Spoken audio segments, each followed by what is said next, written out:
Pakistan cricket team के captain Mohammad Rizwan जो कि एक नई तारीख रकम करने में कामयाब रहे हैं वनडे सीरीज़ में, अब उनकी निगाहें टी20 सीरीज़ के ऊपर हैं। और इस टी20 सीरीज़ में वो कुछ आउट क्लास या हटकर, जो रवायत से हटकर कुछ करना चाहते हैं। आज जो उनकी मीडिया टॉक हुई है उसमें उन्होंने अपने अज़ाम का इज़हार किया है। एक तो ये, जब उनसे कहा गया कि आपकी टीम के अंदर कौन से खिलाड़ी खेलेंगे, तो मोहम्मद रिजवान ने बता दिया कि वो 11 खिलाड़ी कौन से हैं जो हमने फाइनलाइज़ कर लिए हैं, लेकिन अभी हम उनको डिस्क्लोज़ नहीं कर रहे। और मेरे ख्याल में ऐसा ही होना चाहिए। ये मैं कई बार पहले भी कह चुका हूँ कि जब ये रवायत पड़ी है कि पाकिस्तान की ऑफिशियली प्लेइंग 11 एक दिन पहले अनाउंस कर दी जाती है। अब उसमें क्या होता है कि जो हरीफ टीम है वो उसके अकॉर्डिंग अपनी प्लानिंग तैयार कर लेती है। चाहे पाकिस्तान के वनडे हों, टी20 हों, टेस्ट हों, ये गुज़िश्ता 1.5-2 साल से हम देखते आ रहे हैं कि पाकिस्तान क्रिकेट बोर्ड एक दिन पहले ही, बल्कि 2 दिन पहले ही अपनी प्लेइंग 11 का ऐलान कर देता है। और ये इसका, कुछ लोग कहते हैं देखें कितना कॉन्फिडेंस है, हमारे पहले से पता है कि 11 खिलाड़ी कौन से हैं।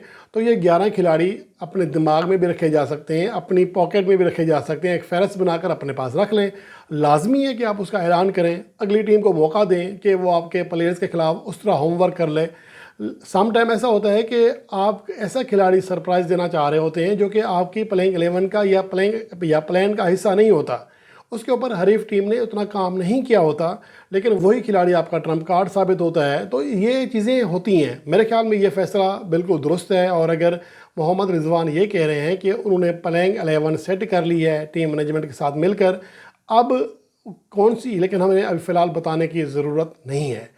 अब गो के इस हवाले से मुझे लगता है कि जिस तरह आज मोहम्मद रिजवान किसी हद तक कॉन्फिडेंस से बात करते हुए, लगता है ऐसा है कि अब प्लेइंग 11 बनाने में भी किसी हद तक उनका अमल दखल शुरू है, क्योंकि वो एतमाद से बात कर रहे थे। इससे पहले वनडे सीरीज़ में देखने में आया था कि प्लेइंग 11 सेलेक्टर सेट कर रहे थे। और अब जो ज़ाहिर सी बात है एक तारीख रकम की है, तो मोहम्मद रिजवान की बहरहाल वैल्यू बन चुकी है। एक तो ये प्लेइंग 11 के हवाले से, लेकिन साथ में ये भी कहा कि क्या आप चेंज करना चाह रहे हैं। तो उन्होंने कहा कि इस बार जो मैं चेंज चाह रहा हूँ वो बिल्कुल रवायत से हट कर है, और फ़िलहाल मैं वो नहीं बताना चाह रहा। कुछ चीज़ें ऐसी हैं जो वक्त पर छोड़ रहा हूँ। तो वो ऐसा क्या बड़ा करना चाह रहे हैं। उसने ये भी कहा कि हो सकता है कि मैं अपने ग्लव्स हसीबुल्ला खान को दे दूँ अगर ज़रूरत पड़ी तो, यानी कि हसीबुल्ला खान को खिलाने का इंडिकेट भी किया। इसके साथ साथ ओपनिंग जोड़ी के हवाले से भी बात की। वाज़े नहीं कहा कि कौन ओपनिंग करेगा, और चूँकि अगर अब वर्ल्ड कप 2024 जो टी20 हुआ है उसमें देख लें या उससे पहले देख लें, Babar Azam one down position पर खेल रहे थे। अपनी कप्तानी में भी सैम अयूब और मोहम्मद रिजवान ओपनिंग कर रहे थे। तो अब सैम अयूब चूँकि पाकिस्तान की टी20 टीम में, टी20 स्क्वाड में नहीं है, तो ज़्यादा इम्कान तो इसी बात का है कि साहबजादा फरहान जो कि डोमेस्टिक क्रिकेट में मुसलसल ओपनिंग पोजीशन पर खेलते हैं, और उन्हें जब भी पाकिस्तान टीम में मौका दिया गया तो अपनी असल पोजीशन पर मौका नहीं दिया गया। तो इम्कान तो ज़्यादा यही है कि साहबजादा फरहान ही ओपनिंग करेंगे। लेकिन बहरहाल ये बात भी है जो किसी हद तक कही जा सकती है कि मोहम्मद रिजवान ने जो अनकही है उनकी, जो वाज़े नहीं किया, लेकिन उनके माइंड में कहीं ये बात भी चल रही है कि वो एक बार फिर बाबर आजम ही के साथ ओपनिंग करें। लेकिन ये देखना ही पड़ेगा कि कल जब पाकिस्तान टीम अपनी प्लेइंग 11 का अनाउंस करेगी, पाकिस्तान का बैटिंग आर्डर क्या होगा, और मोहम्मद रिजवान की कप्तानी जो कि रवायत से हटकर होने जा रही है उसमें वो क्या करेंगे।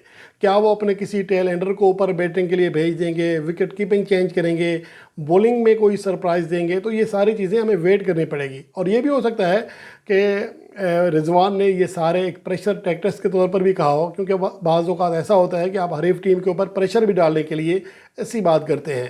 तो वनडे सीरीज़ में जो हमने कैप्टनसी देखी है मोहम्मद रिजवान की, वो वाकई ही रवायत से हट कर थी। ऐसा कप्तान कभी नहीं करता कि अगर आपके पास 4 रेगुलर स्पेशलिस्ट बॉलर हैं तो आपका प्लान यही है कि इन चारों बॉलर्स के कोटे में, यानी कि 40 ओवर्स के दौरान ही हरीफ टीम को आउट करना है। और किसी मैच में हरीफ टीम ने 35 ओवर से ज़्यादा बैटिंग नहीं की है। तो ये कमाल या क्रेडिट जाता है, टोटली जाता है, वो मोहम्मद रिजवान की कैप्टनसी को जाता है।